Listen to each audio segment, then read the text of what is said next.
Hi guys, welcome to my YouTube channel. Guys, ಇವಾಗ ಏನು ಮಾಡೋದಕ್ಕೆ ಹೋಗ್ತಿದ್ದೀನಿ ಅಂತಂದರೆ ತೋಟಕ್ಕೆ ನೀರು ಬಿಡಬೇಕು. ಮೋಟ್ರ್ ಆನ್ ಮಾಡೋಣ ಬನ್ನಿ. ಸೊ ಮೋಟ್ರ್ ಆನ್ ಮಾಡಿದೆ, ತೋಟಕ್ಕೆ ನೀರು ಬಿಟ್ಬಿಟ್ಟು ಸಿಕ್ಕಾಬಡೆ ಬಿಸಿಲಿದೆ ಗೈಸ್. ಇವತ್ತಂತೂ ಹುಷಾರಾಗಿ ನೋಡ್ಕೊಂಡು ಹೋಗ್ಬೇಕು ಗೈಸ್. ಹಾವುಗಳೆಲ್ಲ ಮನೆಗಿರ್ತವೆ. ಇಲ್ಲಂತೂ ನಾನಂತೂ ಫುಲ್ ಸೌಂಡ್ ಮಾಡ್ಕೊಂಡೆ ಬರೋದು. ಇಲ್ಲಿ ಬಂದರೆ ಚಪ್ಪಲಿಲಿ ಜೋರಾಗಿ ಹಾವುಗಳು ಮನ್ಕೊಂಡಿರ್ತವೆ. ಸೊ ಗೈಸ್, ನೀರು ಬಿಟ್ಟಿದ್ದೀನಿ, ಗಾಳಿ ಬೀಸ್ತಾ ಇದೆ ಜಾಸ್ತಿ. ಇನ್ನೂ ನೀರು ಬಂದಿಲ್ಲ ನೋಡಿ. ಈಗ ಹೋಗ್ತಾಯಿದೆ, ಸೌಂಡ್ ಮಾಡ್ತಾಯಿದೆ ಗೈಸ್. ಕೊತ್ತಂಬರಿ ಸೊಪ್ಪಿಗೆ ನೀರು ಬಿಟ್ಟಿದ್ದೀವಿ. ಫಸ್ಟು ಪೈಪೆಲ್ಲ ತುಂಬಿಕೊಂಡು ಆಮೇಲೆ ನೀರು ಬರೋದು. ಇವತ್ತು ಮಂಗಳವಾರ ಆಗಿರೋದ್ರಿಂದ ಸೊಪ್ಪು ಕೀಳಬೇಕು. ಸೊ ಅದಕ್ಕೆ ನಾಳೆ ಬುಧವಾರ ದವಸಪೇಟೆ ಸಂತೆಗೆ ಕೀಳ್ತೀವಿ. ಇವತ್ತು ನಮ್ಮೂರು ಸಂತೆಗೆ ನೋಡಿ, ಇಲ್ಲಿಂದ ಹಿಡಿದು ಗೈಸ್ ಇಷ್ಟು ಕಿತ್ತಿದ್ದೀವಿ. 200 ಕಟ್ಟೆನೋ ಆಗಿದೆ. 200 ಗೈಸ್ ನೋಡಿ. ಈಗ ನೀರು ಜೋರಾಗಿ ಪೈಪೆಲ್ಲ ತುಂಬ್ಕೊಂಡು ಹೆಂಗೆ ಬರ್ತೈತಿ ಜೋರಾಗಿ. ನಮ್ಮ ತಾತ ಹಾಕಿರೋದು, ನಮ್ಮ ತಾತ ಅವರ ತಮ್ಮ ಹಾಕಿರೋದು ನೋಡಿ ಗೈಸ್. ಕೊತ್ತಂಬರಿ ಸೊಪ್ಪು ಹಾಕಿರೋದು. ಇದು ಸಬ್ಬಾಕ್ಸಿ ಸೊಪ್ಪು, ಇನ್ನೂ ಏನೇನೋ ಹಾಕಿದ್ದಾರೆ ಗೈಸ್. ಮತ್ತು ಪುದೀನ ನೋಡಿ, ಪುದೀನ ಹಾಕಿದ್ದಾರೆ. ಮತ್ತು ಇದು ಹುಳಿ ಸೊಪ್ಪು, ಮಶಪ್ಪಿನ ಸೊಪ್ಪು ಗೈಸ್ ನೋಡಿ. ಕೊತ್ತಂಬರಿ ಸೊಪ್ಪು ನೀರು ಬಿಟ್ಟಿದ್ದೀವಿ, ಕೀಳೋದಕ್ಕಾಗಲ್ಲ ಅಂದ್ಬಿಟ್ಟು. ಸ್ವಲ್ಪ ತ್ಯಾವ ಆಗಲಿ, ಆಮೇಲೆ ಕೀಳೋದಕ್ಕೆ ಶುರು ಹೋಗುತ್ತೆ. ಸೊ ಇದು ನೋಡಿ ಗೈಸ್, ಪಾಲಕ್ ಸೊಪ್ಪು, ಸಣ್ಣ ಸೊಪ್ಪು. ನೀರಿಗೆಲ್ಲ ಹಾಯ್ಕೊಂತಿದ್ವಿ. ಕರೆಂಟ್ ಹೋಗಿತ್ತು, ಸೊ ಅದಕ್ಕೆ ಇನ್ನೊಂದ್ಸರಿ ಆನ್ ಮಾಡಿದ್ವಿ ನೋಡಿ ಗೈಸ್. ಸಣ್ಣ ಜೋರಾಗಿ ಬಿಟ್ಬಿಟ್ರೆ ಮನಿಕೊಂಡ್ಬಿಡ್ತೈತೆ, ಸೊಪ್ಪು ಕೀಳೋಕ್ಕಾಗಲ್ಲ. ನೋಡಿ ಯಾವ ರೀತಿಯಾಗಿ ಬಿಟ್ಟಿದ್ದೀವಿ, ಪೈಪ್ ಲೈನ್ ಮಾಡಿ. ಎಷ್ಟು ಬೇಗ ಅಷ್ಟು ಹಾಯಿಸ್ಕೋಬೋದು, ಹಾಗೆ ಆಫ್ ಮಾಡ್ಬೋದು. ಎಲ್ಲಿ ಯಾವ ವಾಲ್ ಬೇಕಾದ್ರೂ ತಿರುಗಿಸ್ಕೋಬೋದು. ಜೋರಾಗಿ ಬರ್ತಾಯಿದೆ ಅಂತಂದರೆ ನೀರು ಒಂದು 4ರಿಂದ 5 ಪೈಪ್ ಆನ್ ಮಾಡ್ತೀವಿ. ಸ್ವಲ್ಪ ಏನಾದರೂ ನೀರು ಕಡಿಮೆ ಆಯಿತು ಅಂತಂದರೆ ಒಂದು 2ರಿಂದ 3 ಪೈಪ್ ಆನ್ ಮಾಡ್ಕೊಂಡು ಬಿಟ್ಕೊತೀವಿ ಕೊತ್ತಂಬರಿ ಸೊಪ್ಪಿಗೆ.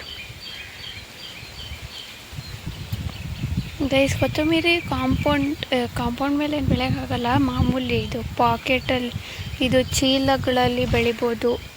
ಟೆರೆಸ್ ಮೇಲೆ ಹಾಕ್ಕೋಬೋದು. ನಾವು ಮನೆಗೆ ಬೇಕಾದಂಥ ಸ್ವಲ್ಪ ಕೊತ್ತಂಬರಿ, ಧನಿಯಾ ತಂದಿರ್ತೀವಲ್ಲ, ಸಾಂಬಾರು ಪುಡಿಗೆ ಏನಾದರೂ ಹಾಕ್ಸ್ಕೊಳ್ಳೋಕ್ಕೆ, ಆವಾಗ ಒಂದು ಸ್ವಲ್ಪ ಎತ್ತಿಕೊಂಡ್ರೆ ಕೊತ್ತಂಬರಿ ಸೊಪ್ಪು ಸಹ ಬೆಳ್ಕೊಬೋದು ಗೈಸ್. ನಾವು ಮನೆಗಾಗುವಷ್ಟು ಸೊಪ್ಪನ್ನ ನಾವು ತೋಟದಲ್ಲೇ ಹಾಕಿರ್ತೀವಲ್ಲ. ಸೊ ನಾವೇನು ಬೆಳ್ಕೊಳಕ್ಕೆ ಹೋಗಲ್ಲ, ದುಡ್ಡು ಕೊಡ್ತಿರೋದಕ್ಕೆ ಹೋಗಲ್ಲ. ನಾವೇ ಬೆಳೆದಿರ್ತೀವಲ್ಲ ಕೊತ್ತಂಬರಿ ಸೊಪ್ಪು, ಪಾಲಕ್ಕು, ಸಬ್ಬಾಕ್ಸಿ, ಆಮೇಲೆ ಕರ್ಬೇವಿನ ಸೊಪ್ಪು ಆಗಿರ್ಬೋದು, ಇದು ಬಸಳೆ ಸೊಪ್ಪು ಆಗಿರ್ಬೋದು, ಹುಳಿ ಸೊಪ್ಪು ಎಲ್ಲ ನಮ್ಮ ತೋಟದಲ್ಲೇ ಸಿಗುತ್ತೆ. ಸೊ ನಾವೇನು ಬೆಳ್ಕೊಳಕ್ಕೆ ಬೆಳಿತೀವಲ್ಲ, ಅದಕ್ಕೆ ನಾವೇನು ತರೋದಕ್ಕೆ ಹೋಗಲ್ಲ ಸಂತೆಯಲ್ಲಿ.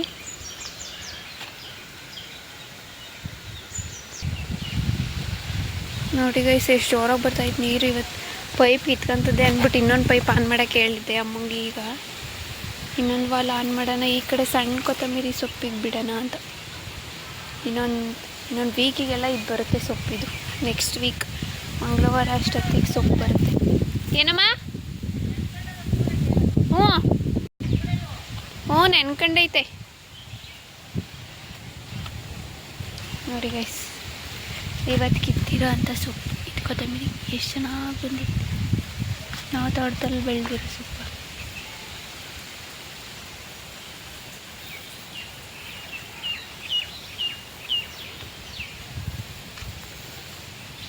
ಇದೇ ರೀತಿ ನಾವು ಅಡಿಕೆ ಗಿಡಕ್ಕೂ ಹಾಯಿಸೋದು. ನೀರು ಕಟ್ಟೋದಕ್ಕೇನು ಹೋಗೋದಿಲ್ಲ. ಬೇಸಿಗೆಗಾಲದಲ್ಲೆಲ್ಲ ಹಿಂಗೆ ಮಾಡೋದು, ಡ್ರಿಪ್ ಥರ ಮಾಡಿ ಬಿಡೋದು ಗೈಸ್. ಅಡಿಕೆ ಗಿಡಕ್ಕೂ ಸಹ ಅದೇ ರೀತಿಯೇ ಹಾಯಿಸೋದು. ನೋಡಿ ಎಷ್ಟು ಸಣ್ಣ ನೀರು ಕಾಣಿಸ್ತಿದೆಯೋ ಗೊತ್ತಿಲ್ಲ ವಿಡಿಯೋದಲ್ಲಿ. ನೋಡಿ ಈ ರೀತಿ ಎಷ್ಟು ಸಣ್ಣದಾಗಿ ಬರ್ತಾಯಿದೆ ನೋಡಿ ಗೈಸ್. ಇಷ್ಟು ಸಣ್ಣದಲ್ಲಿ ಕೊತ್ತಂಬರಿ ಸೊಪ್ಪಿಗೆ ಮತ್ತು ಅಡಿಕೆ ಗಿಡಕ್ಕೆ, ಅಡಿಕೆ ಸೊಸಿಗೆ ಬಿಡೋದು ನೀರು. ಈ ಥರ ಪೈಪ್ನ ತೂತು ಮಾಡಿದ್ರೆ ಎಲ್ಲ ಅಡಿಕೆ ಗಿಡಗಳಿಗೂ ಹಾಯ್ಕೊಳ್ಳುತ್ತೆ ನೋಡಿ ಗೈಸ್. ಅಡಿಕೆ ಗಿಡದ ಕಡೆಗೆ ಆನ್ ಮಾಡಿದ್ವಿ, ಈಗ ಅಡಿಕೆ ಸಸಿ ನೆನ್ಕೊತಾ ಇದ್ವಿ. ಒಂದೊಂದಕ್ಕೆ ನೀರು ಏನು ಅವಶ್ಯಕತೆ ಏನಿರಲ್ಲ. ಸೊ ಎಲ್ಲ ಒಂದೇ ಸಲ ಈ ರೀತಿಯಾಗಿ ಪೈಪ್ಲೈನ್ ಮಾಡಿಸಿದ್ರೆ ಎಲ್ಲ ಒಂದೇ ಸಲ ನೀರು ಹಾಯ್ಕೊಳ್ಳುತ್ತೆ, ಆಗುತ್ತೆ ನೋಡಿ ಗೈಸ್. ಯಾವ ರೀತಿ ಪೈಪ್ಲೈನ್, ಮೋಟ್ರ್ ಪೈಪ್ಲೈನ್ನ ಈ ಥರ ಮಾಡಿಸ್ಬಿಟ್ಟು ಆಮೇಲೆ ಈ ಥರ ವಾಲ್ ಹಾಕ್ಸ್ಬೇಕು. ಈ ಥರ ವಾಲ್ ಹಾಕ್ಸ್ಬಿಟ್ಟು ಬೇಗ ಎಷ್ಟು ಬೇಕೋ ಅಷ್ಟು ಬಿಡ್ಕೊಬೋದು, ಆಫ್ ಮಾಡ್ಬೋದಿಲ್ಲ ಅಂತಂದರೆ ಈ ರೀತಿಯಾಗಿ ತೂತಿಕ್ಬೇಕು, ತೂತು ಮಾಡಬೇಕು. ಈ ರೀತಿಯಾಗಿ ನೀರು ಬರೋಕೆ ಹನಿ ಹನಿಯಾಗಿ ನೋಡಿ ಗೈಸ್. ಇಷ್ಟು ಈಸಿಯಾಗಿ ಆ ಕಡೆ ನೀರು ಕಮ್ಮಿ ಬರ್ತಾವೆ ಅಂತ ಇದು ಆಫ್ ಮಾಡೋಣ ವಾಲ್ ಗೈಸ್. ಆಫ್ ಮಾಡಿಬಿಟ್ಟು ಆ ಕಡೆ ನೀರು ಜೋರಾಗ್ತವೆ. ಈಗ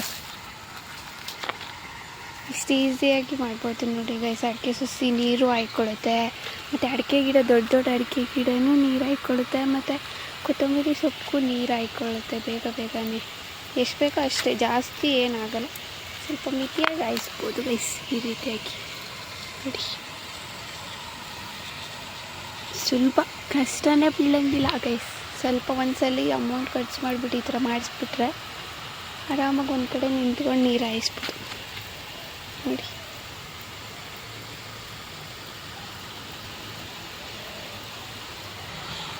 ಗೈಸ್, ನಾವು ಯಾಕೆ ಈ ರೀತಿ ಮಾಡಿದ್ದೀವಿ ಅಂತಂದರೆ ಅಡಿಕೆ ಸಸಿಗಳಿಗೆ ಜಾಸ್ತಿ ನೀರು ಹಾಯಿದ್ರೆ ಏನಾಗುತ್ತೆ ಅಂತಂದರೆ ಗಿಡನೇ ಕೊಳ್ತೋಗಿ ಸತ್ತೋಗ್ಬಿಡುತ್ತೆ. ಅದಕ್ಕೋಸ್ಕರ ನಾವು ಗೈಸ್ ಈ ಥರ ಈ ರೀತಿಯಾಗಿ ಮಾಡ್ಕೊಂಡಿರೋದು ನಾವು ಅಡಿಕೆ ಸಸಿಗೋಸ್ಕರ.